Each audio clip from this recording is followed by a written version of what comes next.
While some are still waiting for power, like me, others are beginning the recovery process, and that means figuring out what's covered under insurance and what you'll have to pay out of your own pocket. News Channel 8's Diana Zoga has new and very valuable information.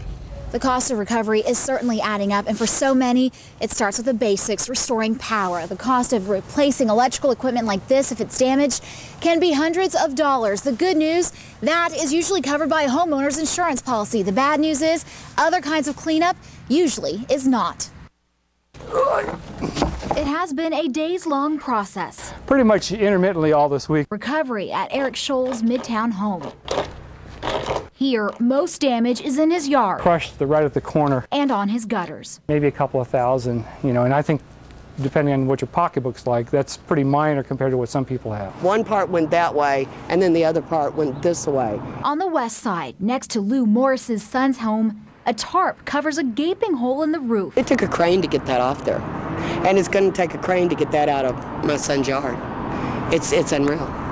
And boy, the price is expensive. The Morrises dealing with far less damage than their neighbors, but the cost of cleanup not covered by their insurance. Most tree damage is not covered unless it actually causes damage to the home itself. State Insurance Commissioner Kim Holland preparing for a mad rush in the coming weeks. Her advice: talk to your insurance company if you do have damage, and do it before making major repairs. Make sure you know what your coverage is or is not before you go out and incur expenses that you may be surprised is not covered. It's just split that poor oak tree in half. The Scholls have already called their insurance agent. They expect an adjuster this week. The insurance company said clean what you can and then just any bills hang on to. So they gave some good advice. The state insurance commissioner has declared a state of emergency, so out-of-state agents can come into Oklahoma and help companies here work claims faster.